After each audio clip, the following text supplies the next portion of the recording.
오늘 우리에게 주신 하나님의 말씀은 창세기 15장 1절 말씀입니다.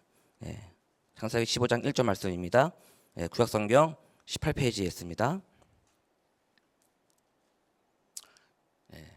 사신 줄 알고 함께 읽겠습니다. 이후에 여호와의 말씀이 환상 중에 아브라함에게 임하여 이르시되 아브라함아 두려워하지 말라. 나는 내 방패요 너의 지극히 큰 상급이니라. 아멘. 오늘 함께 읽은 15장은요 중요하고 많은 의미들이 있는 성경이죠. 성경 공부하신 분들은 한 번쯤은 공부를 하시고 또 연구를 해보신 줄 믿습니다. 그렇죠? 지금 읽은 말씀에서 하나님께서 환상 중에 나타나셔서 아브라함에게 하시는 말씀이 무엇입니까? 오셔서 하시는 말씀이 두려워 말라. 나는 내 방패요 너의 지극히 큰 상급이라고 말씀하십니다. 두 가지 상황을 우리가 생각해 보면서 봐야 되는데요. 첫째는 지금 아브라함이 어떤 사건이 있은 후에 이 말씀하시는 건가요? 지금 말씀하시는 거는 일단 지금 롯을 구한 후에, 전쟁 후에 지금 이제 말씀하시는 거예요. 그러니까는 지금 아브라함이 어땠을까요? 아브라함이 다른 적군들에게 침략을 당할까봐 두려웠을 겁니다. 그때 하나님께서 말씀하시는 거예요. 나는 내 방패다. 내가 널 보호해줄 거다. 두려워 말라. 또 한 가지는 무엇입니까? 12장에 말씀하신 하나님의 또 언약의 말씀이 또 기억하셔야 됩니다. 그것이 무엇이냐면 내 민족을 창대케 하고 또 땅을 줄 거라는 그 말씀을 하나님께서 하신 것입니다. 하지만 아브라함은요, 이 두 가지 이 말씀, 이 사랑의 말씀, 이 말씀을요 확신하지 못했어요. 2절 3절 보시겠습니다. 23절 말씀. 아브라함이 이르되 주 여호와여 무엇을 내게 주시려 하나이까? 나는 자식이 없사오니 나의 상속자는 이 다메섹 사람 엘리에셀이니이다. 아브라함이 또 이르되 주께서 내게 씨를 주지 아니하셨으니 내 집에서 길린 자가 내 상속자가 될 것이니이다. 하나님께서 이미 약속하신 말씀 있잖아요. 그렇죠? 내 민족을 이룰 것이다. 땅을 줄 것이다. 근데 지금 아브라함에게는 자식이 없잖아요. 그러니까 이 말씀에 대해서 확신이 없었어요. 그래서 나에게 무엇을 주려고 하시나이까? 내 상속자는요, 내가 길린 자, 내 종에서 날 것이라고 말씀하십니다. 그리고 다시 하나님께서 아브라함에게 이 말을 듣고 이제 다시 한번 말씀해 주시는데요. 4절 5절 말씀입니다.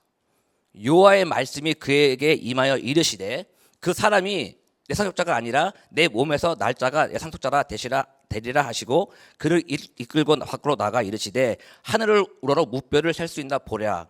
또 그에게 이르시되 내 자손이 이와 같으리라. 아멘. 하나님이 아브라함에게 하시는 것을 보면서 어떤 생각이 드시나요? 이렇게 확신이 없이 자꾸 질문하면서 뭔가 확인하고자 하는 아브라함을 보면서 하나님께서 어떻게 이렇게 말씀하시는 걸 보면서 여러분 어떤 생각이 드시나요? 몇 번이고 하나님께서 아브라함에게 하신 약속을 분명하게 하시기 위해서 말씀해 주시고 계시는 거예요. 그것도 친절하게 말씀하여 주시는 것이에요. 그것도 아닌 것 같아서 어떻게 하시죠? 아브라함 너 나와봐. 자, 하늘을 봐라. 벌들을 보여주면 시각적으로 실감나게 설명해 주십니다. 정말 이렇게까지 하는데 믿지 않으려 해도 믿지 않게 되겠습니까? 그렇죠? 이렇게 데리고 나가서 하늘을 보여주면서 믿어라 하는데 안 믿으면 어디 있겠습니까? 믿음은요 이런 겁니다. 하나님께서 우리가 설득을 당하는 것이 믿음입니다. 하나님께 우리가 설득을 당하는 게 믿음이에요. 이래서 아브라함은요 하나님이 자신을 향한 사랑을 체험한 것이에요. 자신의 축복 주고자 하는 그 하나님의 진심이 전해진 것입니다. 그리고 그 진심에 설득이 된 거예요. 그렇게 아브라함은 그 약속에 대여 믿게 된 것입니다. 6절 말씀입니다. 6절 말씀. 6절. 아브라함이 여호와를 믿으니 여호와께서 이를 그의 의로 여기고. 결국 아브라함의 의는 누구의 공로일까요? 아브라함에게 믿게끔 하신 하나님께 공로가 있는 것입니다. 아멘. 하나님의 그 진심이 아브라함에게 하신 그 말씀이 너는 이걸 믿어야 된다. 이게 복이다 하는데 믿지 않는 그 아브라함에게 하나님께서 끝까지 진심으로 전심을 다해서 말씀하시고 보여주시는 그 사랑이 오늘 느껴진 거예요. 그래서 결국엔 그 아브라함이 믿게 되는 것입니다. 나의 의지로 복음이 믿어지시나요? 그렇지 않습니다. 분명히 지금 여기 계신 분들 한 분 한 분에게도요 친히 하나님께서 찾아오셔서 은혜를 주신 일들, 감사한 일들, 만난 일들이 분명히 있습니다. 그 은혜가 있습니다. 그리고 그분의 사랑과 은혜의 이야기들이 너무 많아요. 아브라함에게 하늘의 무뼈를 보여주신 것처럼 우리에게도 하나님께서 자신의 약속과 사랑을 우리에게 보여주신 것입니다. 아멘. 그 은혜가 우리를 믿게 한 것이에요. 아브라함에게 믿음을 주신 이유가 있나요? 왜 아브라함일까요? 그 이유 없습니다. 하나님의 주권적 선택이에요. 이처럼 우리도요, 하나님의 선택하심으로 주어진 은혜로 지금 이 믿음의 자리에 있는 것이에요. 너무 감사한 일입니다. 우리 조건 자격은요 없어요. 하나님의 사랑입니다. 하나님 우리 한 사람을요 너무 사랑하셔서 친히 선택하시고 만나 주셔서 우리를 믿게 하신 거예요. 성도 여러분, 어찌 보면요 지금 이 아브라함의 믿음은요 우리의 믿음보다 더 큰 믿음일지도 모릅니다. 아브라함은 아직 일어나지 않은 약속의 말씀을요 믿은 거예요. 그렇죠? 아브라함은 아직 일어나지 않은 일들을 믿은 거예요. 씨를 주겠다, 땅을 주겠다, 다 믿은 거예요.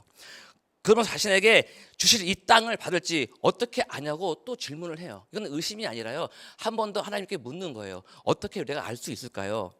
그때 하나님께서 이스라엘 민족 400년 애굽 생활의 그 노예 생활을 언급하시고요, 또 하나님의 애원도 일어나지 않은 일이 지금 이걸 말씀해 주시는 것이죠. 예, 13절 말씀입니다. 13절 말씀. 여호와께서 아브라함에게 이르시되 너는 반드시 알라. 내 자손이 이 방에서 객이 되어 그들을 섬기겠고 그들을 400년 동안 내 자손을 괴롭히리니. 네. 200년 후에 일어날 일을요 지금 미리 알려주시는 거예요. 아브라함에게. 이 사실이요 아브라함에는요 알지 못하는 일이에요. 그러니까 이걸 반드시 알라고 합니다. 예. 하나님은 아브라함을 다시 한번 약속을 확인시켜주면서 반드시 알라고 하십니다. 미래의 일을 말씀하시는 것이죠. 아브라함은 믿어야 했습니다.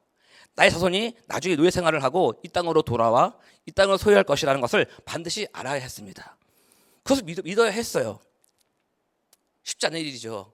하지만 아브라함은요 그것을 믿었습니다. 성경이 말하고 있으니까요. 그것이 의이니까요. 그럼 우리는 어떻게 이걸 받아들여야 될까요? 확인해 봅시다. 우리는 이 미래의 일들을 모두 알고 있죠. 그렇죠? 이스라엘 백성의 애굽 노예 생활과 또 출애굽한 것과 가나안 정복 사건 다 알고 있습니다. 이 아브라함의 하신 약속이 이루어진 것이죠. 그렇죠? 하지만 아브라함은 알 수가 없었습니다. 하지만 분명히 알고 있어야 했고요. 우리는 그렇지 않아요. 우리는 이미 알고 있습니다. 알고자 하면 반드시 알 수 있고요. 그 아는 것을 믿으면 되는 것입니다. 우리에게 하시는 말씀인 것입니다. 반드시 알라는 것입니다. 이 말씀을요 반드시 알라는 것입니다. 이 성경에 나오는 이 말씀들을요 분명히 알아야 된다는 것이에요. 그래서 알아야 하나님의 사랑과 하나님의 그런 계획들을 우리가 볼 수 있고 알 수 있다는 것입니다. 디모데후서 3장 16절 17절 말씀입니다. 모든 성경은 하나님의 감동으로 된 것으로 교훈과 책망과 바르게 함과 의로 교육하기에 유익하니 이는 하나님의 사랑으로 온전케 하며 모든 선한 일을 행하기에 온전케 하려 함이니라. 아멘. 우리에게요 성령을 주셨어요. 그래서 하나님의 감동으로 된 이 성경을 믿게 하신 거예요. 그렇죠? 그렇습니다. 하나님의 아브라함에게 보여준 이 문맥들이 믿음에 준 확신이 준 것이라면 지금 우리에게 보여준 하나님의 문맥들은 무엇일까요? 말씀입니다. 우리에게 보여주신 게 말씀이에요. 그리고 말씀 육신이 되어 오신 예수 그리스도를 우리를 만나게 해주신 거예요. 아멘. 그것이 우리에게 은혜인 것입니다. 믿음은 들음에서 나며 들음은 그리스도의 말씀이라고 말씀하셨기 때문입니다. 우리는 분명히 하나님의 말씀을 제대로 알고요 믿어야 되는 거예요.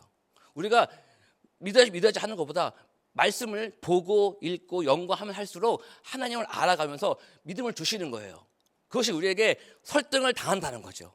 하나님의 말씀에 그 은혜에 우리가 사랑에 설득당하는 거예요. 그 믿음은 하나님으로부터 오는 것이기 때문입니다. 저 뉴욕 십자가 교회가요 하나님의 말씀에 충만하여 하나님께 설득당하는 은혜와 믿음이 넘쳐나시길 예수님의 이름으로 축복하고 기도합니다. 아멘. 결국 하나님은요 궁금한 것이 많은 아브라함에게 후손을 향한 약속과 땅을 주신다는 약속을 언약으로 붙들어 주십니다. 예, 17절 말씀입니다. 17절 말씀. 해가 져서 어두울 때에 연기 나는 하루가 보이며 탄 햇불이 쪼갠 고개 사이로 지나더라. 아멘. 이 말씀 다 아실 겁니다. 햇불 언약이라고 고마신 분들 아실 텐데요. 이 말씀은 당시 계약 방식의 모습을 표현한 것입니다. 하나님께서 아브라함의 자신을 위하여 재물을 준비하게 하시고 그 재물로 언약을 맺고자 한 것입니다. 그래서 고대 근동의 계약 방식을 알아보면요 그 당시 계약은요 죽은 재물 사이로 쌍방이 함께 그 꿀갱이 고기 사이로 지나가는 것입니다. 그리고 한쪽에서 그 약속을 어길 경우에 한 명이 죽음으로 그걸 대가를 치르는 거예요. 근데 지금은 장면이 어떻습니까? 고기 사이로 횃불만 지나갑니다. 횃불만 지나갑니다. 이 횃불은요, 하나님의 임재 뜻이에요. 그 아버지 보여주시는 거예요. 내가 홀로 이 고기 사이로 지나간다. 내가 너의 모든 것을 다 품고 내가 책임진다라는 그런 계약을 보여주시는 것인데요. 이건 일방적인 하나님의 언약입니다. 아브라함의 신실함과 상관없이 하나님께서 주도적으로 이끌어 가시겠다는 은혜의 언약입니다. 우리가 이스라엘 역사를 봐도요, 얼마나 많은 왕들과 또 사사들을 통해서 잘못하면 또 다른 사사를 세우고, 왕이 잘못하면 또 다른 왕을 또 세우고 하나님의 그런 언약을 이끌어 가지 않습니까? 그것처럼요, 궁극적으로 아브라함의 후손을 통한 하나님의 구원 계획을 하나님께서 친히 이루시겠다는 것입니다. 인간에게 잘못을 그런 것들을 추궁하지 않겠다는 것이에요. 그래서 역사적으로 우상 숭배했던 이스라엘을 지키시고 다윗의 후손으로 오실 메시아이신 예수 그리스도를 보내신 것입니다. 그리고 그 죽으심으로 하나님의 언약을 지키신 것입니다. 쪼개는 고기 사이로 혼자 지나가신 하나님께서 인간의 몸으로 오셔서 십자가의 죽으심으로 그 언약을 완성하신 것입니다. 그리고 우리에게 영원한 하나님의 나라를 우리에게 주신 것이에요. 우리는 그것을 갈 겁니다. 사랑하는 성도 여러분, 처음 나눈 말씀처럼요, 믿음도 하나님의 선뜻으로 우리에게 주어진 것입니다. 그 믿음을 의로 여겨주신 것이에요. 그리고 하나님의 일반적인 은혜의 언약으로 우리의 삶을 지금도 붙들어 주고 계시는 것입니다. 우리의 공로는 없습니다. 감사와 평안만 우리에게 있는 것이에요. 우리가 이 땅에 삶을 마치고 본향으로 가는 날까지 하나님의 은혜 안에 붙들림 받는 저와 뉴욕십자가 교회 되기를 예수님의 이름으로 축복하고 기도합니다. 예, 기도하시겠습니다. 하나님 아버지, 우리에게 믿음을 주시고자 얼마나 많은 은혜를 주시고 사랑으로 우리에게 찾아와 주셨는지요. 그 은혜를 헤아리고자 하면 끝이 없을 줄 믿습니다. 말씀을 통하여 믿음을 주고자 하신 사랑을 알게 원합니다. 더 하나님을 가까이 하기 원합니다. 우리에게 믿음을 부어 주시옵소서. 더욱 단단한 믿음을 서게 하여 주시옵소서. 오늘 하루도 하나님의 언약 안에 있음을 기억하기 원합니다. 온전히 하나님의 은혜에 붙들림 받는 하루로 인도하여 주시옵고 우리의 영원한 중보자 되시는 예수님의 이름으로 기도합니다. 아멘.